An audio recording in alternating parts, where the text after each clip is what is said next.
Welcome to a Friday fireside chat, not in front of the fire, but in front of the blackboard. For you long time viewers, or maybe some of you just went back and watched some of my first videos, they're always in front of a blackboard. And I just made the decision, I like that old school feeling.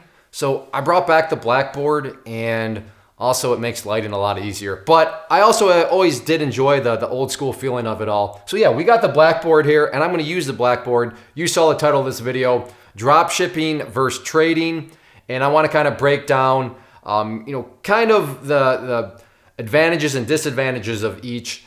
And I'm not gonna sit here and say that you should do one or the other, but I just wanna kind of talk out loud and walk you through some considerations on how things work and why I think trading makes a whole lot more sense compared to drop shipping, especially if you want to do something at scale and want to make more of a consistent income at it and then be able to grow that income because there are some limiting factors in the world of drop shipping, which I'm not going to sit here and bash drop shipping. It works. I mean, it's actually how I paid my way through college and how I funded my trading account and kept funding it way back in college.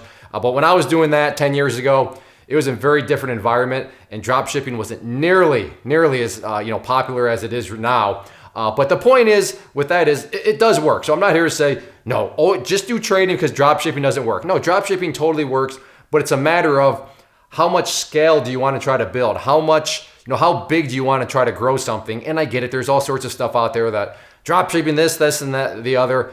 But these are, like I said, some considerations that you need to keep in mind that don't really exist in the world of trading. So just to kind of break this down, and actually I did a what is dropshipping video earlier on in the week. So I'll put a link down to there because at this point I'm going to assume you know what dropshipping is. So with dropshipping and trading, you have either an object here in the world of dropshipping, or in trading, you have, this could be a stock, this could be, some sort of option. It could be, some sort of Forex, but all those, that it could be Bitcoin, it could be anything that has a value that changes over time. But that is also the same with this. This is, an object that has a value, and that value is going to fluctuate over time. And really, dropshipping and trading are very similar in the sense of you have, people over here that are buying. And then you have people over here, and these people are selling. And then you have, whatever the object is, as far as the drop shipping, and then, stocks, options, Forex, cryptos, all that sort of stuff down here. And then the way that money is made is just this thing goes back and forth. Back and forth. This is what we would call a market. Buyers and sellers, buyers and sellers.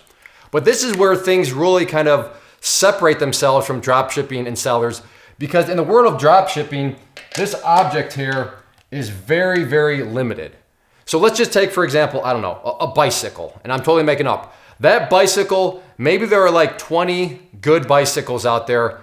Let's just call it 100. Bicycles are like, all right, that deal, you can turn a profit on that bicycle for 100 of them. But after time, because of the way the dropshipping market works, and there's a lot of people that want to do dropshipping, there's a lot of people, there is a right way to do dropshipping. So if those people do the right way to do dropshipping, then by definition, by default, everybody's going to find that bicycle. So it's not a matter of there not being a profit available to turn on that bicycle from a dropshipping perspective. The problem is it's a very limited, because you're going to have a lot of people arrive at that bicycle and wanting to then make money off that drop or off that bicycle, but then that's eventually gonna, the margins are gonna shrink because everybody's willing to take lesser and lesser profit, and the market's gonna self-correct itself. That's what a market does by definition. So again, that's the problem is with drop shipping, you have this object, I'll just do it up here, but it's very limiting. And the market for it is very limited. How many people actually are gonna want that bicycle? Well, there's plenty, because like I said, given the, kind of the example here, there's 100 times where that could make sense. And then all of a sudden it doesn't make sense. And then you're going to have sellers from the drop shipping perspective, depending on how it works, that maybe you get stuck with the bicycle, or, it just goes away. And that's the big difference with trading is, yes, you can say, well, Clay, Stocks are limited. A company only offers so many stocks. But the difference here is the back and forth, I mean, it is going to the extent of millions and millions, and in some cases, billions of dollars, not every week, not every month, but in every day. I mean, if you look at some of the very high liquid stocks out there, I mean, it's literally, if I were to say $1 million, that's a drop in the bucket. Whereas if I say $1 million towards an object in the world of drop shipping, I mean, that's just not going to happen. It's not scalable. And even if you have multiple objects out there, that's still, like I said, I'm not going to call it impossible, but that's a big challenge. But to say $1 million in a stock that does hundreds of millions or billions of dollars each day, it doesn't matter. And the thing is yes, up here, opportunities change. Going back to the bike, meaning you have that bike, there's profit to be made on that bike, it's an opportunity, but then when that opportunity changes, you kind of got to go back to the drawing board and try to figure something else, find another object. But in the world of stocks, yeah, an opportunity may end. But as soon as an opportunity ends, that's going to be either another opportunity for somebody else, or you just wait for a new opportunity in the very same stock. And I've talked about this in past videos, but some people literally trade the same stock over and over and over again. In many cases, it's just SPY for some people. So SPY, that's all they do. That's the only market they're ever focused on, because it's so massive of a market and the liquidity is so much that yes, there does reach a point where you're saying, well, I have $500 million that I want to put to use. Okay, in that extreme case, then yeah, you're going to have a limiting fashion in regards to what SPY and what stocks can do for you, because you're not going to be able to move freely with $500 million. But I don't think if anybody has $500 million, they're probably watching this video in regards to drop shipping. So my point is you could take $1 million, not a problem at all. You can make money with it over and over and over again within SPY, one ticker, and there's lots of other stocks out there. But you take $1 million and you try to drop it in no pun intended, you try to put it into the drop shipping world. Again, I'm not going to say it's impossible. I mean, yeah, maybe if you're like a Mozart of drop shipping, you can have $1 million because you've identified 500 different objects that work and you can balance it all out and it's all great.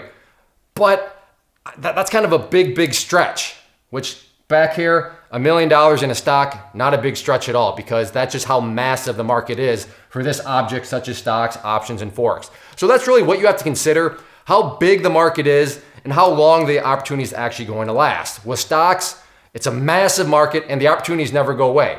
Now, sure, maybe a certain setup goes away, but that doesn't mean that a new setup's not going to come along, and it can come along within 5 minutes. Whereas you could say, well, Clay, a new setup, quote unquote, in the world of dropshipping will come along, and that's true. But how much research and time and energy do you need to find and use to locate that next object, the next bicycle where you can turn a profit? Maybe it's super fast, but it's not nearly as fast as in the world of stocks, where a new opportunity could, boom, arise 2 minutes later, 5 minutes later if you're a day trader. So that's what you need to keep in mind. I'm not here to bash dropshipping. I'm not here to say you can't turn a profit, because you definitely can. But as far as scaling, can you make $20,000 a month dropshipping? I mean, like I said, I'm not going to say you can't, but that's going to be a lot more difficult than making $20,000 from stocks, because you don't have any sort of limiting factors in the sense of how big the market is. So maybe you totally disagree with me, and that's fine. But I have quite a bit of experience with dropshipping. And in fact, the people that were kings of the mountains back when I used to do it with books, and that was my only focus was books, I checked their Amazon accounts because I was recently, and they're out of business because it just doesn't work anymore. So even that opportunity has totally dried up as far as books are concerned, which isn't very shocking when you have electronic books and Amazon, and everybody usually just goes to Amazon. But just some things to consider, that dropshipping as a side hustle, as a way to just, I just want to add another $500 every month to my trading account. Awesome. That's perfect. For dropshipping, that's totally possible. Hey, I want to add $1,500 every month. I would say that's probably more than possible too with dropshipping. But when you start to get into the bigger numbers, I won't call it impossible, but it's a lot more probable with trading, because you just have that scalability factor when you consider the fact that these objects have billions of dollars that trade in them, if not on a daily basis, easily on a weekly basis. So just some things to consider if you are looking, I don't know, do I want to go with trading or do I want to go with Drop shipping, I would say do both, but just have it more of a realistic point of view that drop shipping is getting more so a way to just inject a little extra cash into your trading account. First off, thanks so much for watching the entire video. Real quick, before you go, I want to invite you to a live webinar, web class, training, workshop, online event, whatever you want to call it, but it will be me live revealing to you what I've discovered that has allowed me to transform myself from being an employee to being my own boss, including how I had only one losing day out of 73 days in total. I'm going to cover 3 keys that have helped me unlock profitable consistency within the markets. The first key is super weird, but in a productive type of way. The second key is super awesome because it quite literally is wired into our DNA as humans, making it very easy to use. But in a cruel way, this becomes a pitfall for many traders. I'll explain it all though, including how to avoid the pitfall that it creates for some. And yeah, the third key, when you hear it, sounds way too good to be true, but it's not, and I'll show you how it all works. Then at the end, I open it up for a question and answer session that is, again, totally live. Even if you can't make the live session, please still sign up as it will be recorded, and you can go back and watch the replay that I will send you. Click the image on the screen or click the link down in the description box so you can get the date and time and claim your spot, which I should note is limited due to the fact that this truly is a live event. If you have any questions, let me know. If not, I'll be seeing you soon.